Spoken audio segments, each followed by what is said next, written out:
hermanos, la santidad no es una opción, es el llamado supremo de Dios a nuestras vidas. Somos hijos de un Dios santo, redimidos no con oro ni plata, sino con la sangre preciosa de Cristo. Esto exige que vivamos en obediencia, apartados del pecado, reflejando su carácter en cada área de nuestra existencia. La santidad no se limita al templo ni a momentos específicos, sino que abarca toda nuestra manera de vivir. Fuimos creados para ser diferentes, para caminar contracorriente en un mundo que no conoce a Dios. No vivamos conformándonos a los deseos de la carne, sino renovando nuestra mente, poniendo toda nuestra esperanza en su gracia venidera.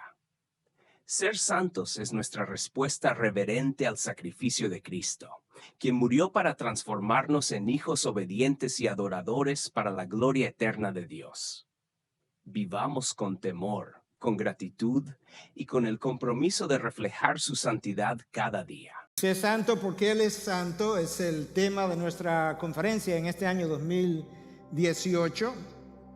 Y bajo esa sombrilla a mí me ha tocado hablar acerca de que la santidad no es una opción. No es una de las múltiples alternativas que el Hijo de Dios tiene. Yo necesito introducir todo el fin de semana e introducir mi mensaje de manera que seanme pacientes. Porque tengo que hacerlo, no en mis mejores condiciones físicas ni mentales, pero por eso pedí a Dios que sostuviera al predicador durante este tiempo. Y contando con esa asistencia, aquí estoy. La santidad de Dios es el atributo más relevante en todas las Escrituras. Y si alguien quisiera desafiar esa afirmación, imagínate de repente a un Dios todopoderoso, pero que no es santo. ¿Cuánto daño haría? Imagínate a un Dios que es juez, pero que realmente no es santo. ¿Cuánta injusticia cometería? Imagínate a un Dios que puede redimir, pero que a la hora de redimir lo hace a su antojo, o en buen dominicano, medalaganariamente. ¿Dónde estaría tú y yo quizás en este momento? Dios ha resaltado su santidad de principio a fin. Tú abres la Biblia y el primer lugar que te encuentras es un lugar santo, es el jardín del Edén, donde todo era bueno en gran manera. Y tú avanzas las páginas de la Biblia y cuando llegas al final, lo último que tú encuentras es la ciudad santa que viene bajando desde los cielos. La Biblia abre en un lugar santo y cierra en un lugar santo. Dios ha subrayado su santidad de principio a fin, y eso es algo que tú y yo necesitamos recordar.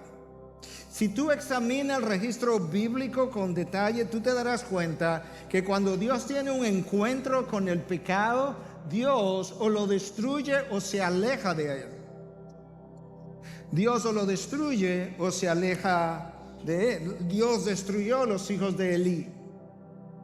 Dios destruyó los hijos de Aarón, los consumió en fuego por violar su santidad. Ah, pastor, pero eso era Antiguo Testamento. Dios mató a Ananías y Zafira por mentir una sola vez. Nuevo Testamento.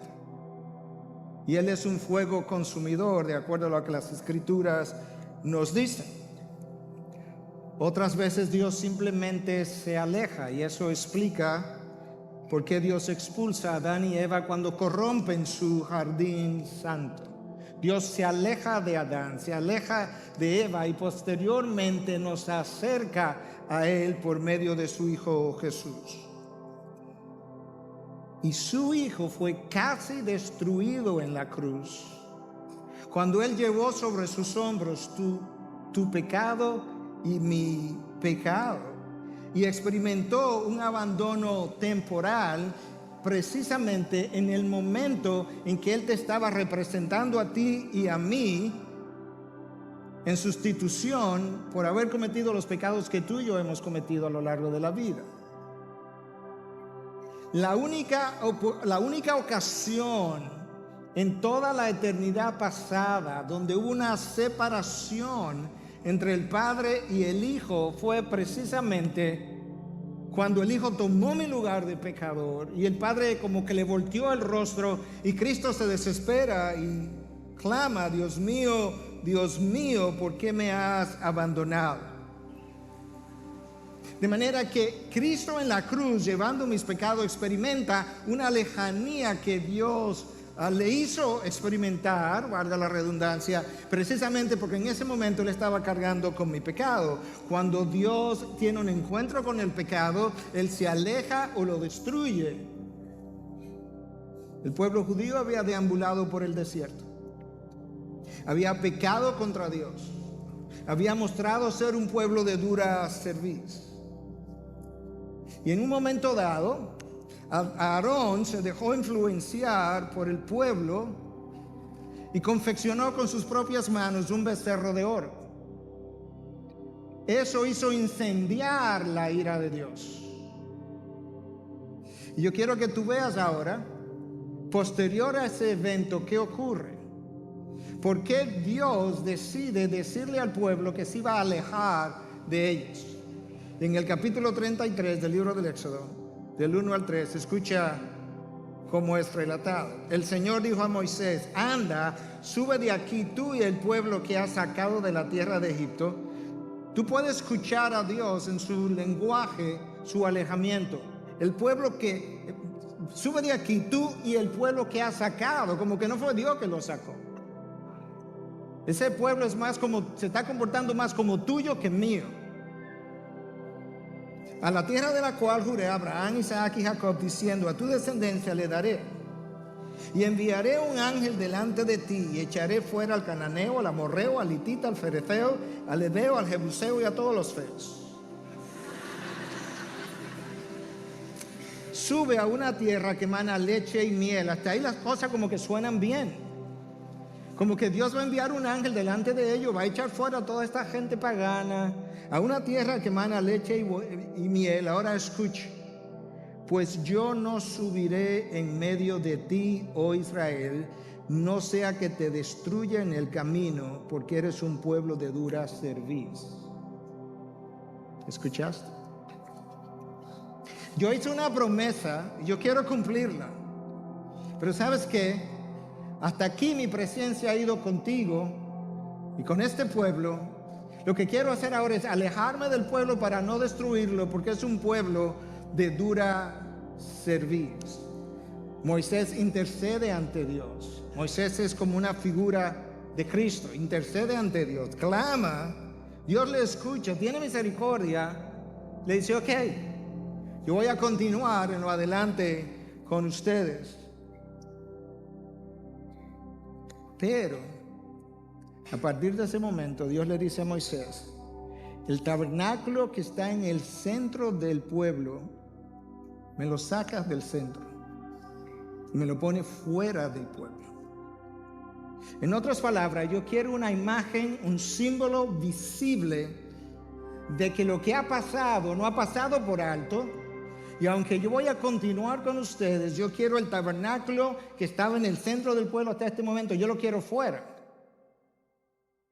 De manera que una vez más Dios muestra que cuando Él tiene un encuentro con el pecado, Él o lo destruye o se aleja de Él. Y tú y yo no queremos ni ser destruidos ni experimentar la lejanía de Dios. La santidad y el pecado no pueden cohabitar. Ellos representan polos opuestos. Sin embargo, en nosotros, por medio del Espíritu, hay una cohabitación que tiene sus consecuencias con frecuencia. El pecado tiende a huir de Dios como Adán huyó cuando él pecó. Y la santidad tiende a alejarse del pecado como lo hizo Dios en el pasado o en el pasaje que leímos más arriba. Ellos se oponen. A partir de ese momento Dios no quiere el tabernáculo en el centro. Pastor, ¿y cómo se da entonces esa lejanía de Dios en nosotros, en quien mora el Espíritu Santo permanentemente? Yo te voy a decir. Yo creo que en la palabra tú puedes encontrarlo si la escudriñas bien. El cristiano que entra en la práctica de pecado pierde la llenura del Espíritu, lo cual hace más fácil y más vulnerable a los deseos de pecado en su interior. Él pierde el gozo del Señor. Él pierde la motivación por las cosas de Dios. Él pierde su pasión. Todo eso es Dios ayudándote a ver la lejanía mientras Él continúa presente en tu vida. Ese cristiano pierde su primer amor, y si pierde su primer amor, los amores del mundo comienzan entonces a tomar preferencia y tamaño en su vida. Él le pierde el temor al pecado. Cuando tú le pierdes el temor al pecado, cuando tú le pierdes el temor a Dios, le pierdes el temor al pecado. El pecado que antes le temía es el mismo pecado que hoy disfruta y lo minimiza. Él pierde el temor por la mentira porque ya no está viviendo en la verdad. Él pierde la paz del Señor. Él pierde su perspectiva de que un día tendrá que dar cuentas ante el trono de Dios por cada palabra ociosa que haya pronunciado y cada acción, porque, como dice la palabra, todos compareceremos ante el tribunal de Cristo. Y todo esto son síntomas de que Dios se ha alejado, a pesar de que hay una permanencia continua del Espíritu en tu interior. Por tanto, si tú eres hijo de Dios, la santidad no es una opción, es una obligación y una necesidad para tu vida y para mi vida. Y las razones son varias por lo que la santidad no es una opción, y tú puedes encontrarlas en las Escrituras. En primer lugar, porque el Espíritu de Dios habita en ti. El Espíritu Santo tiene que ser honrado. En segundo lugar, porque tú necesitas honrar lo que Cristo hizo en su vida, muerte y resurrección, derramando sangre por el perdón de tus pecados. En tercer lugar, la santidad no es una opción, porque el cristiano necesita honrar la palabra de Dios, que lo guía y le advierte y le enseña lo que es bueno y es malo, y necesita honrar la gloria de Dios. Y en cuarto lugar, porque el cristiano necesita temer las consecuencias del pecado. El pecado, yo puedo alejarme por mi pecado, pero yo tengo que regresar en los términos de Dios. Yo puedo pecar hoy y pensar 6 meses después, 1 año después, que ya todo ha pasado, y resulta que el reino del sur de Israel, después de haberle sido anunciado por 150 años, las consecuencias llegaron 1 siglo y medio después. Esa es mi introducción. Yo no he comenzado a predicar hoy todavía. Yo te dije que tienes que tenerme paciencia. Con esa introducción yo quiero que veamos el texto escogido para hoy, en 1 de Pedro 1, del 13 al 21. 1 de Pedro 1, del 13 al 21. Por tanto, ceñid vuestro entendimiento para la acción, sed sobrios en espíritu, poner vuestra esperanza completamente en la gracia que se os traerá en la revelación de Jesucristo. Como hijos obedientes, no os conforméis a los deseos que antes teníais en vuestra ignorancia, sino que así como aquel que os llamó es santo, así también sed vosotros santos en toda vuestra manera de vivir. Porque escrito está: sed santos, porque yo soy santo. Si invocáis como Padre a aquel que imparcialmente juzga según la obra de cada uno, conducíos en temor durante el tiempo de vuestra peregrinación, sabiendo que no fuisteis redimidos de vuestra vana manera de vivir, heredada de vuestros padres, con cosas perecederas como oro o plata, sino con sangre preciosa como de un cordero sin tacha y sin mancha, la sangre de Cristo. Escucha ahora, porque Él estaba preparado desde antes de la fundación del mundo, pero se ha manifestado en estos últimos tiempos por amor a vosotros, que por medio de Él sois creyentes en Dios, que le resucitó de entre los muertos y le dio gloria, escucha, de manera que vuestra fe y esperanza sean en Dios. Yo creo que el versículo central de todo este pasaje es justamente: sed santos porque yo soy santo. Yo creo que ese es el versículo alrededor del cual se dice todo lo que se dice, y este es un texto importante.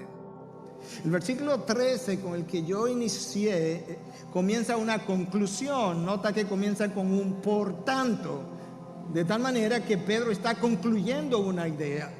Pedro ha presentado una idea de la cual yo te voy a hablar ahora, y él está ahora concluyendo con algo que tiene que ver con esa idea presentada. Y ese versículo 3 entonces, como una bisagra que le da la vuelta o que conecta lo que Pedro dice del 1 al 12 con lo que Pedro dice del 13 al 21. Entonces la pregunta es: ¿qué es lo que esa bisagra, al versículo 13, conecta que Pedro dice entre el 1 y el 12 y luego sigue del 13 al 21?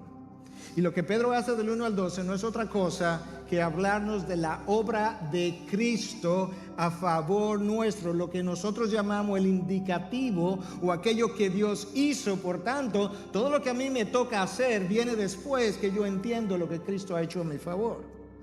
¿Y qué es lo que Pedro dice? Número 1, que Dios en su gran misericordia nos ha hecho nacer de nuevo. Él nos hizo nacer a una esperanza viva. Soy creyente porque Él me hizo creyente. Eso es lo que Pedro me dice en primer lugar. En segundo lugar, que somos protegidos por el poder de Dios. ¿Te imaginas ese gran privilegio? Somos protegidos por el poder de Dios. Número 3, que nuestra salvación será revelada en el último tiempo. En otras palabras, quizá hay gente aquí que no es salva todavía, pero nuestra salvación será revelada en el último tiempo. Número 4, que nuestra salvación es tan extraordinaria que los profetas de antaño anhelaron ver lo que nosotros hemos visto. En otras palabras, cuando lees el Nuevo Testamento, los profetas de antaño anhelaban conocer lo que tú y yo damos ahora por sentado en el Nuevo Testamento. Que esa salvación es tan majestuosa que aún los ángeles anhelan mirar los hechos relacionados a nuestra salvación. Todo eso es lo que Pedro dice del versículo 1 al 12. Y por tanto, Pedro nos anima a vivir con esperanza. A vivir con esperanza, versículo 1 al 12. A partir del versículo 13, Pedro nos anima a vivir en santidad. Vivir con esperanza, vivir en santidad. Pedro nos llama a una vida de obediencia para vivir en santidad y reflejar el carácter de Dios basado en lo que ya Cristo hizo por ti y por mí. Y Pedro hace eso a través de una serie de imperativos. Esa es la forma verbal del verbo, vamos a decir, el tiempo del verbo. Y esos imperativos no son opcionales, no son sugerencias. No hay nada opcional en los imperativos de Dios. Pero Pedro no nos da los imperativos hasta que no nos habla de la extraordinaria salvación otorgada a nosotros en Cristo Jesús. Los 3 primeros imperativos aparecen en el versículo 13. Un versículo, 3 imperativos. Escuche. Preparad vuestro entendimiento para la acción. Eso está relacionado, es el primero de los imperativos, está relacionado a tener un juicio claro, una mente alerta, una voluntad dispuesta a obedecer para resistir cualquier cosa que pueda desviar tu atención de la fe depositada en Cristo Jesús y de la esperanza que tú has puesto en Él. Que puedas resistir cualquier cosa que te pueda desviar de eso que tú hiciste un día y que hoy quizá está tan lejos por el desvío que has experimentado. Escucha cómo la Nueva Traducción Viviente lo dice. Así que preparen su mente para actuar. De manera que esto no es una vida que tú vives a la ligera. Esto no es una vida que tú te levantas en la mañana y no has pensado cómo va a vivir o cómo va a resistir. Tú tienes que preparar tu mente cada día para la acción. Tú nunca sabes con qué te vas a encontrar. Tú nunca sabes con qué amenaza tu vida va a chocar. De forma tal que tu mente tiene que estar preparada para la acción. Tiene que tener un juicio claro. Y para tener un juicio claro, yo necesito conocer las Escrituras. Y yo necesito tener una vida orientada verticalmente. Le hablamos a la iglesia el domingo pasado, en un cierre del mensaje que predicó el pastor Héctor. La mayoría de los cristianos han perdido su verticalidad y viven una vida con una orientación horizontal y terrenal, y eso tiene sus consecuencias y también tiene sus síntomas y signos. Cuando eso comienza a ocurrir, esto es lo que a nosotros nos pasa. Nuestros anhelos queremos llenarlo en este mundo, cuando en realidad habían estado reservados y anunciados en la Biblia para ser llenados en Cristo y en el mundo venidero. Esa es una de las primeras señales de que algo no está pasando. Esa orientación horizontal de tu vida me hace a mí tropezar y pecar. No puedes vivir una vida eterna, que fue la que Cristo te entregó, con valores temporales. Esas dos cosas no pueden estar, no pueden cohabitar en una misma vida. Entonces Pedro nos está diciendo: ceñid vuestra mente para la acción, que en el original está muy relacionado a la idea de esa bata larga que ellos usaban, de tomar la bata, recogértela y meterla dentro de tu cinturón. En nuestro caso es como apriétate la correa, porque tú tienes que andar alerta, preparado para la acción, que no haya nada que te haya tropezado. Recógete la bata larga para que no tropieces. ¿Por qué, Pedro? Porque estamos en guerra. Estamos en guerra, y cuando la gente iba a la guerra tomaba su bata, ¿verdad?, y se la metía en el cinturón para no tropezar. Y nosotros estamos en guerra contra huestes espirituales de maldad en las regiones celestiales, que tú y yo no vemos, pero que se oponen a nosotros todos los días y nos quieren hacer caer. El segundo imperativo, en el versículo 13, todavía: sed sobrios a la hora de vivir. Piensa por un momento, sin querer, sin ánimo de acusar a nadie, ¿cuántos cristianos tú conoces que tú pudieras decir: esa persona vive una vida sobria? Sed sobrios no es una opción, es un imperativo. Y eso tiene que ver con dominio propio. El dominio propio es un fruto del Espíritu. Y cuando el fruto del Espíritu escasea, es porque yo no estoy cultivando una vida, una relación con Dios. En la vida anterior nosotros vivíamos sin dominio propio, no contábamos con el Espíritu. Y el dominio propio es algo que el Espíritu produce en nosotros. Nosotros éramos esclavos de nuestras pasiones. ¿Por qué? Por la escasez del dominio propio.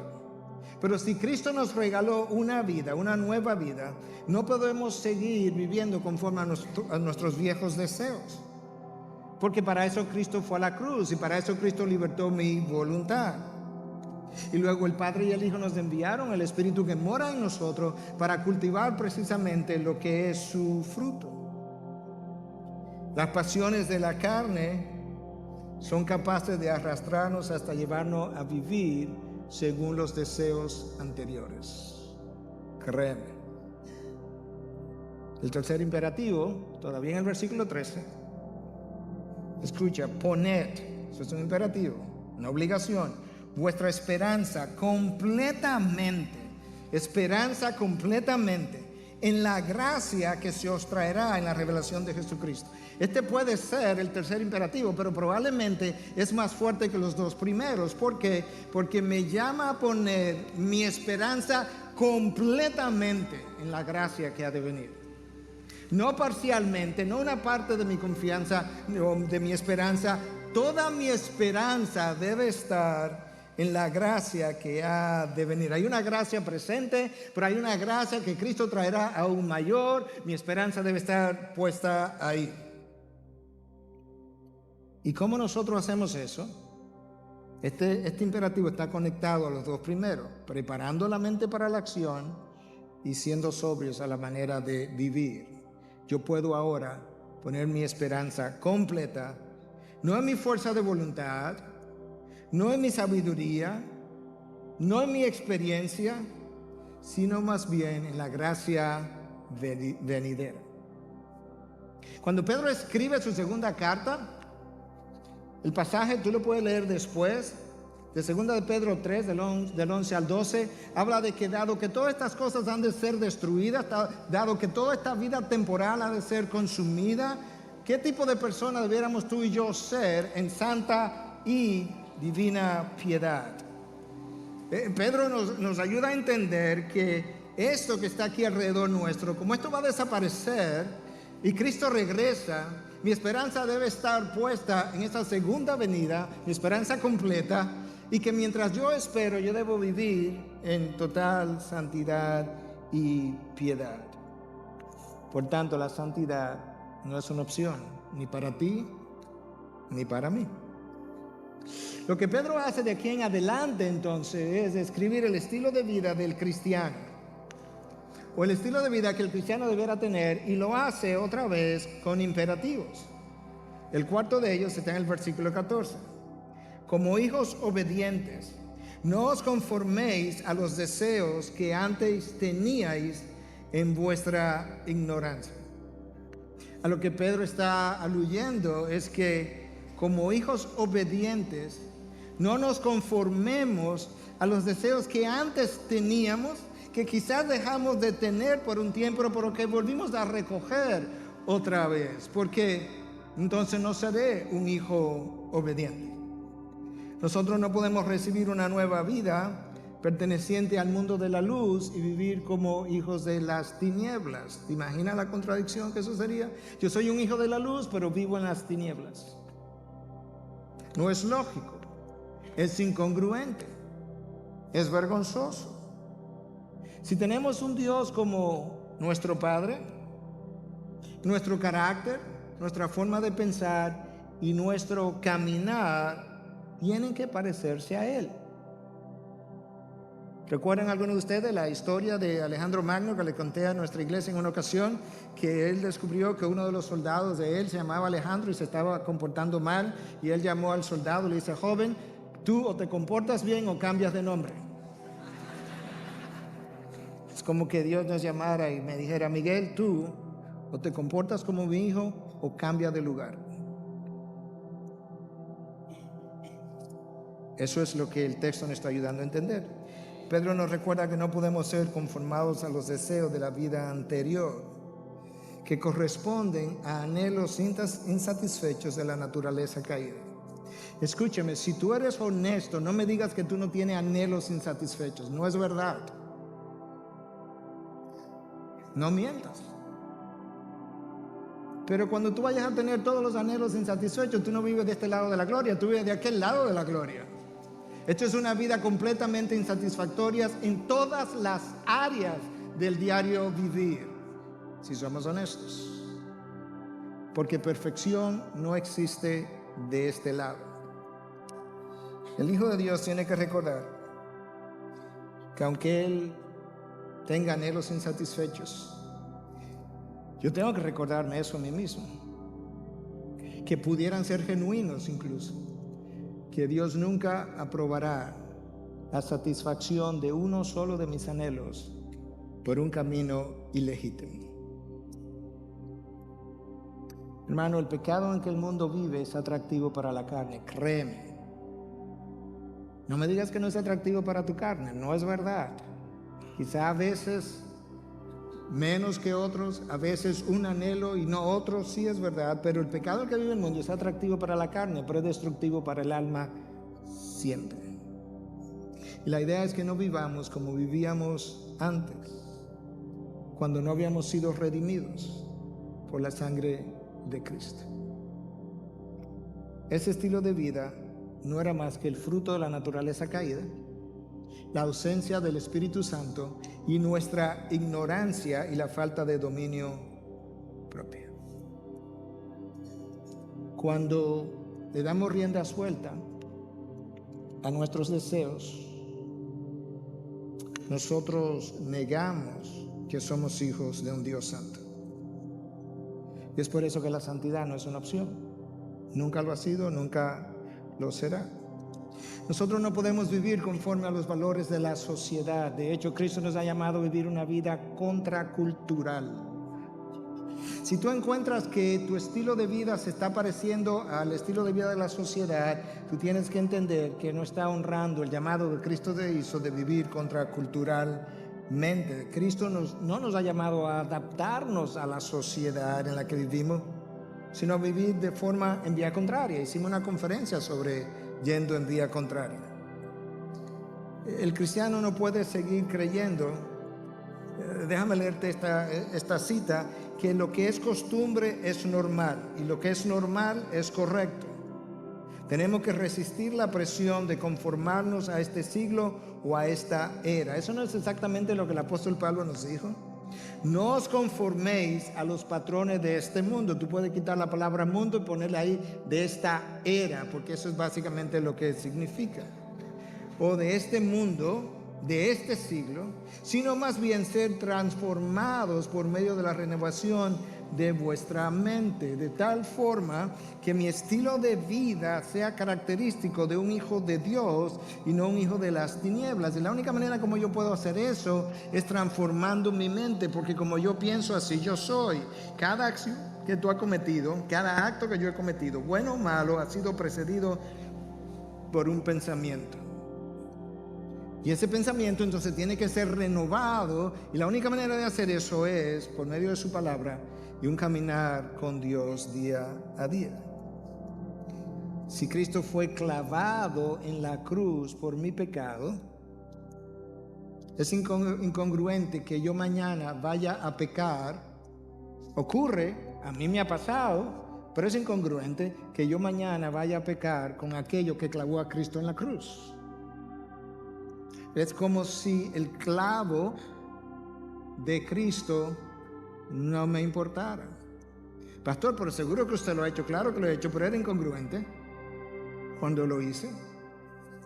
La carne siempre experimentará los deseos de tu naturaleza caída. ¿Sabe por qué? Porque el día que tú naciste de nuevo, tu alma fue regenerada, pero tu carne quedó viva.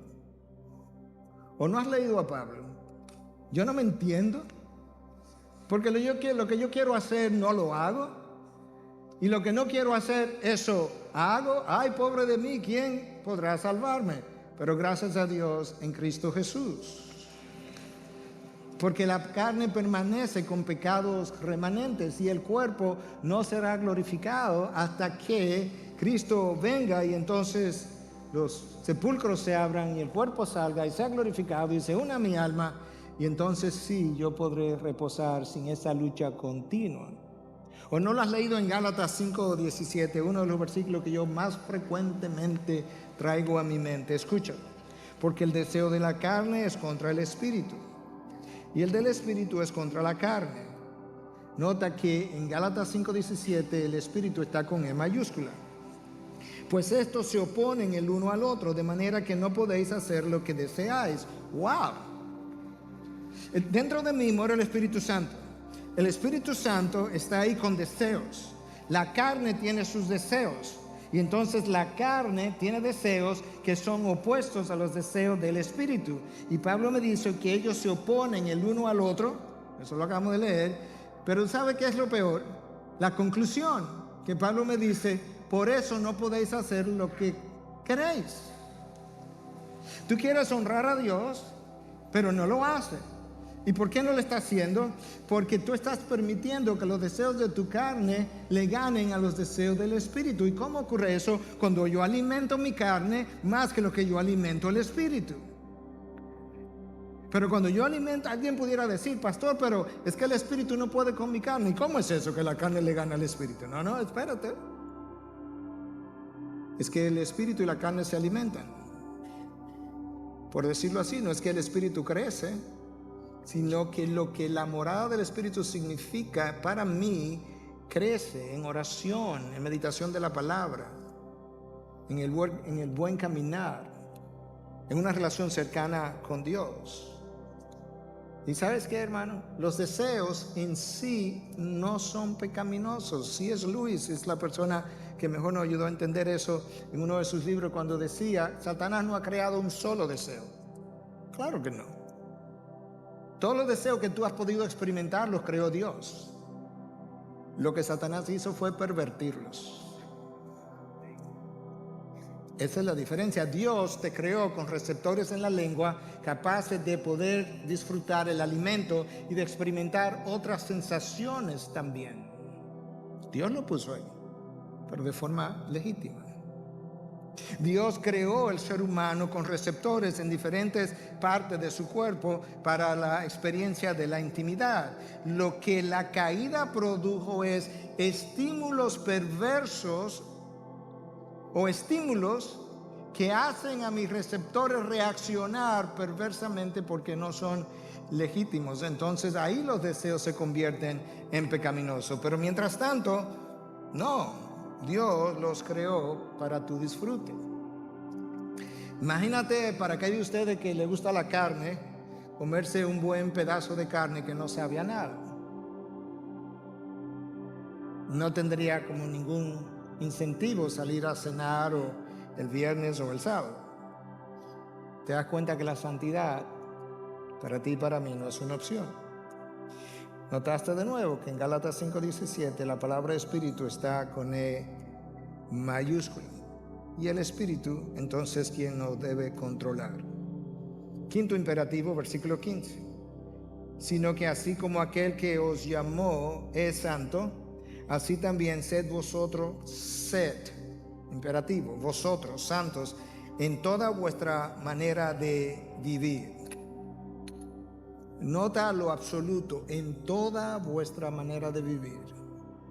En el Antiguo Testamento la gente pensaba mucho en la santidad cuando iba al templo. Todavía hoy ocurre lo mismo, la gente piensa mucho en la santidad cuando va a la iglesia, pero el llamado es a ser santo en toda vuestra manera de vivir. En otras palabras, para el cristiano no hay una vida secular y una vida sagrada, toda la vida es sagrada.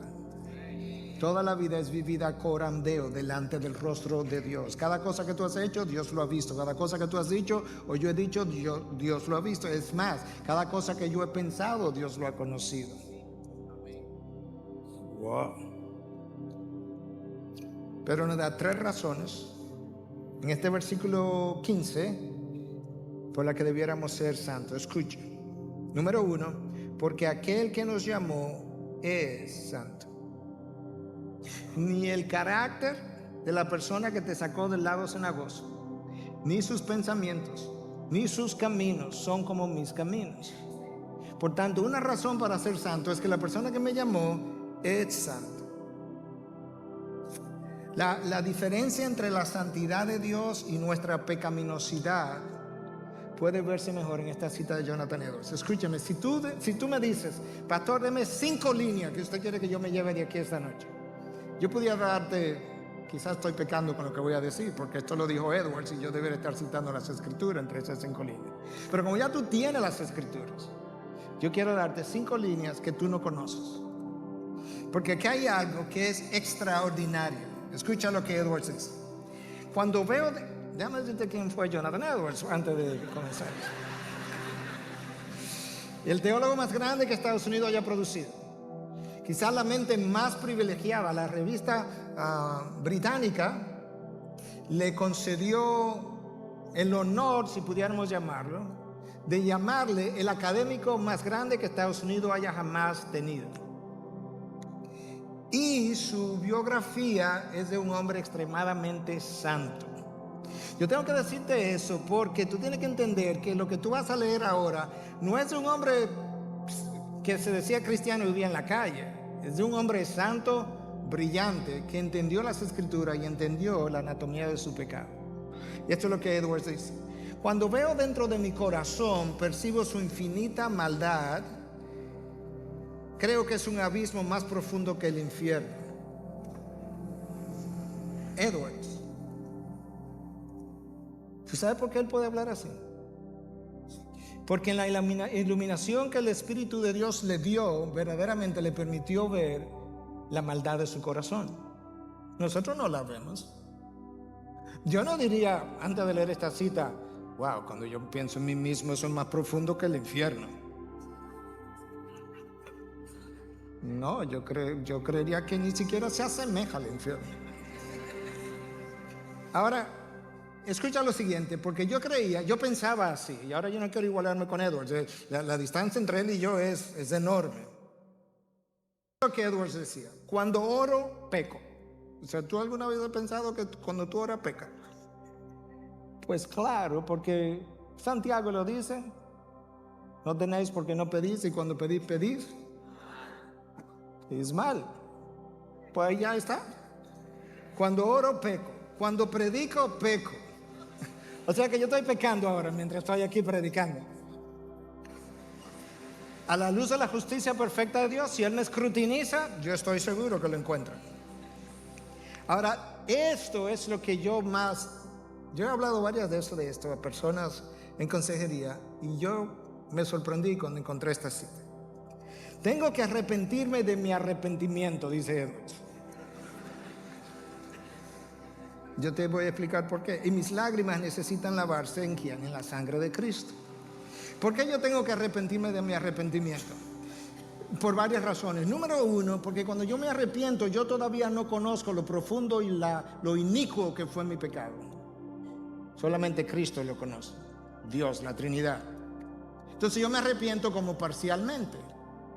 ¿Y por qué parcialmente? Porque solamente conozco mi pecado parcialmente. Número dos, porque yo estoy convencido que el pecado es como un tornillo, lo he usado mucho en consejería, algunos que están más cerca a mí lo han oído. El pecado entra rosca a rosca. Y el día que yo digo, pastor, vine a arrepentirme porque ya no puedo más, hay como 100 roscas adentro. Pero el día que tú me dijiste, pastor, yo me arrepiento de lo que hice, ese día salieron como 2 de ellas. Y a la semana cuando yo te veo otra vez, dice, pastor, usted no puede creer de lo que yo me acabo de percatar. No, yo sí lo puedo creer, dime. 3 roscas más para afuera. A los 6 meses viene el esposo y dice, pastor, yo no puedo creer que se arrepintió y mira lo que hizo ayer. Sí, es que nos quedan muchas roscas adentro todavía. El arrepentimiento es un evento, pero más que un evento es un proceso, donde yo voy adquiriendo cada vez más la gravedad y el entender de lo inicuo que fue lo que yo hice cuando lo hice. Yo te digo eso no solamente por experiencia en consejería, yo te digo eso por experiencia en mi propia vida. Eso es como es. Por eso Edwards decía, yo tengo que arrepentirme de mi arrepentimiento. Y yo pensaba que no había como más cristianos que pensaban así. Y ya te expliqué una parte. Otra parte es que en la medida en que yo me alejo de Dios, pues yo comienzo a minimizar mi pecado. Me acostumbro y lo minimizo. Otro grupo comienza a pecar y el pecado repetitivo a lo largo del tiempo lo aleja de Dios, le quita el temor a Dios y realmente el pecado no se siente tan pecaminoso. Pablo habla en Romanos y habla de lo pecaminoso del pecado. Pablo no pudo encontrar otra palabra más oscura que pecado y pecaminoso para referirse al pecado. Entonces él habla de lo pecaminoso del pecado. Pedro continúa en el versículo 16, entonces el tiempo ha ido corriendo y tengo que avanzar con el mismo tema de la santidad. Y dice, porque escrito está, sed santos, porque yo soy santo. Nota que en el texto Dios no dice, sed santo, porque si peca te destruyo. No, la razón es la naturaleza de Dios y el hecho de que ahora tú eres su hijo. Por eso es que tiene que ser santo. Porque el hijo debe representar al Padre. Yo recuerdo múltiples veces escuchar a mi padre corregirme y me sentaba ahí donde estuviera en una silla en particular y me miraba así, me decía, de buena manera, yo no creo que un hijo mío sea capaz de eso. Y tú te ponías como chiquito. Cuando tú levantabas los ojos, como que tú ibas a decir. A veces me decía, alguna vez, dime una sola, ¿tú me has oído hablar de esa manera? ¿Alguna vez tú me has visto tratar a mi esposa de esa manera? ¿Alguna vez tú me has visto hablarle al servicio de esa manera? Dime una. No. ¿Por qué tú crees que tienes el derecho? ¿Alguna vez tú has visto a Dios tratarte o hablarte o hacer las cosas que tú y yo hacemos? Una sola vez. Sed santos porque yo soy santo. Pedro está citando textualmente a Levítico 19:2. Pero esa frase aparece en diferentes términos en Levíticos 11:44, en Levítico 20 del 7 al 8, en Levítico 20:26. Ahora alguien pudiera preguntar, ¿qué es ser santo? Inmediatamente nosotros pensamos en moralidad, pero eso no es. Hay gente que vive más o menos moralmente. Pero una mejor explicación que esa es que cuando tú lees Levítico, Dios llama a vasos santos, llama a instrumentos santos, llama a mesa santa. Eso no tiene nada que ver con moralidad, porque ellos no son seres vivos. De manera que la santidad no es primariamente moralidad o limpieza. Santidad es primariamente separación. Esos vasos, instrumentos, eran santos porque habían sido separados para uso exclusivo de Dios. Cuando estamos hablando de santidad en el ser humano, estamos hablando de que tu vida ha sido consagrada para ser vivida de manera exclusiva para Dios. De manera que no ser santo es hablar de una vida que fue salvada para Dios, pero que vive para Dios y para el mundo, para los anhelos del espíritu y los anhelos de la carne. Y Pedro nos está diciendo, no es así. Dios no nos pregunta si queremos ser santos. Nosotros no éramos santos y un día, nací de nuevo.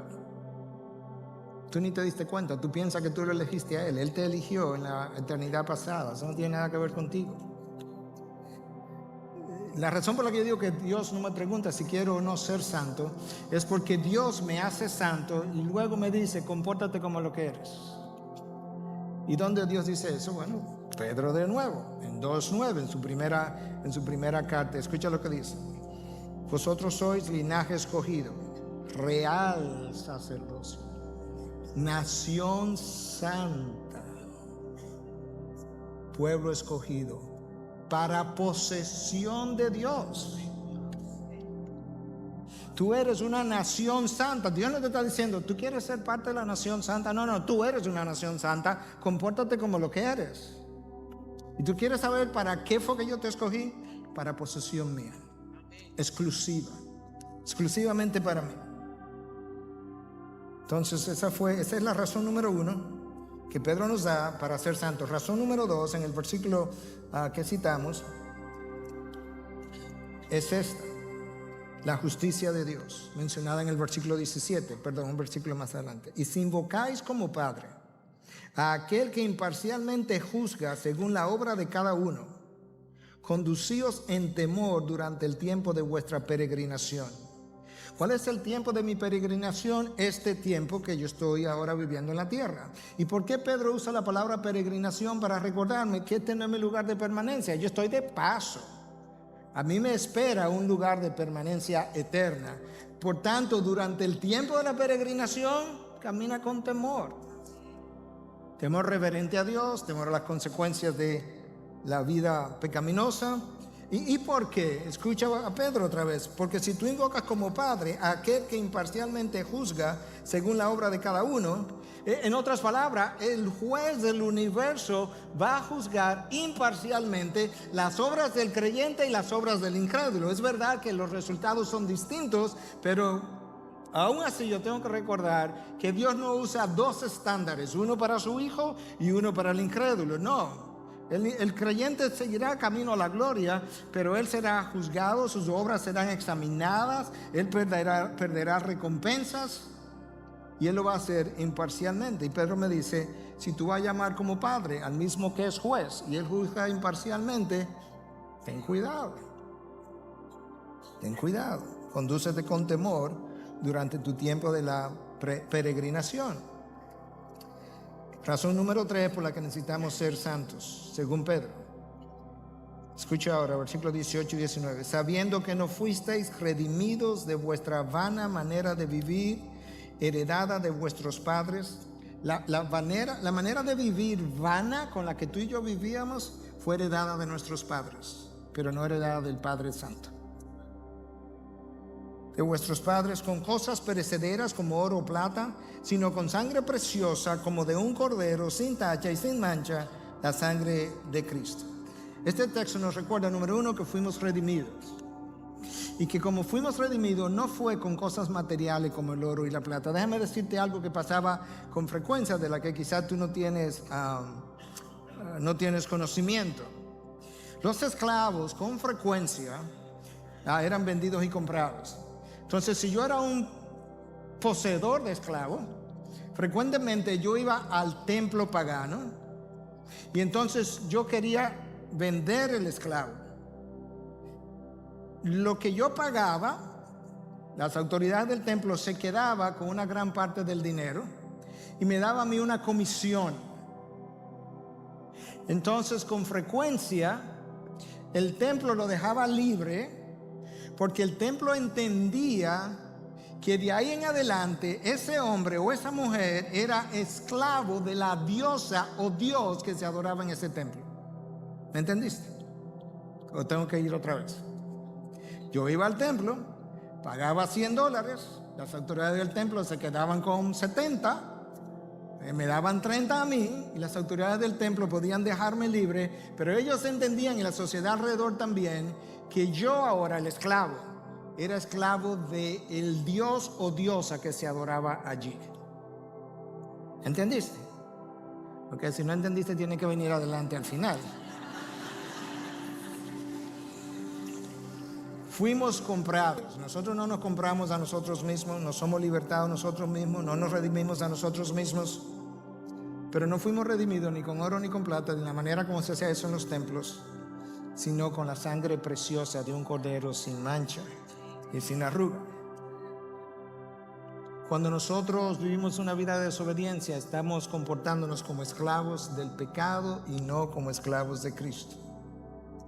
El llamado es a vivir para nuestro Dios. Tu santidad no es una opción. Somos esclavos de quien nos redimió.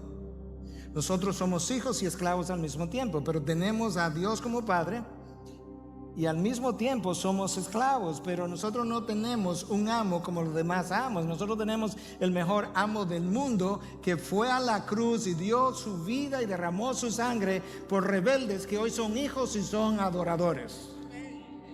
Por rebeldes que el amo decidió ir y dar su vida para comprar rebeldes que pudieran llegar a ser como Él es. ¿Te imaginas? Y a coheredar las riquezas en glorias con Él. Todo el mundo quisiera un amo así. Tú eres esclavo de quien te redimió. Aún en los templos paganos se pensaba de esa manera. Y el apóstol Pablo nos recuerda eso en 1 Corintios 6, 19, su segunda parte, versículo 20. No sois vuestros, pues por precio habéis sido comprados. Por tanto, glorificar a Dios, escucha, en vuestro cuerpo y en vuestro espíritu, los cuales son de Dios. El espíritu y el cuerpo, los dos son de Dios. Pablo dice, glorifica a Dios tanto a uno como al otro, al cuerpo y al espíritu. ¿Por qué, Pablo? Porque no sois vuestros. Tú no tienes libertad, yo no tengo libertad para hacer lo que yo quiero o deseo. Tú eres de Dios. Y ese es el llamado. Entonces ahora, para ir concluyendo, porque mi hora ya ha ido corriendo y terminando, Pedro comienza, recuerda su capítulo 1, del 1 al 12, diciéndonos todo lo que Cristo hizo por nosotros, o todo lo que Dios hizo en Cristo Jesús a favor nuestro. Y nos llama a vivir con esperanza. Del 13 ahora hasta el final del versículo 21, Pedro nos llama a vivir en santidad. Y esto es como él concluye su pasaje. Versículo 20, porque Él estaba preparado desde antes de la fundación del mundo, pero se ha manifestado en estos últimos tiempos por amor a vosotros, que por medio de Él sois creyentes en Dios, que les resucitó de entre los muertos y le dio gloria, de manera que vuestra fe y esperanza sean en Dios. Wow. Presta atención a esta conclusión. Cristo se ofreció como voluntario en la eternidad pasada. El mundo, el espacio, el universo no había sido creado, y ya Cristo había dicho, Padre, yo soy voluntario para ir y redimir a aquellos que se han de perder mañana.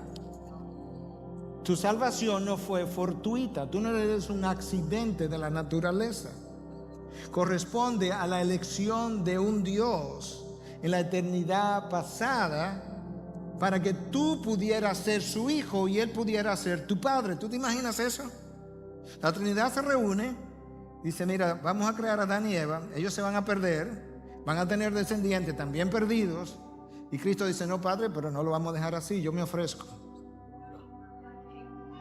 Su salvación no fue fortuita, es la elección de un padre que dice, hijo, gracias, porque ahora ellos podrán ser mis hijos también, y yo podré ser su padre como yo lo soy de ti.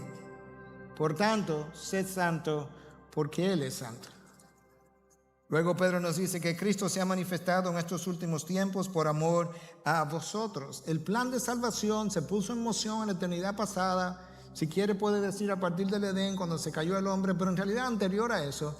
Pero yo quiero que tú sepas que la elección que Dios hizo de ti no tuvo nada que ver contigo, ni tu hermosura física, ni los dones, ni los talentos, ni las oportunidades, ni la inteligencia, ni las posiciones que iba a escalar, ni los títulos que tú has podido colgar de tu pared. Tu elección se debe única y exclusivamente al amor de Dios por ti en tu peor rebeldía.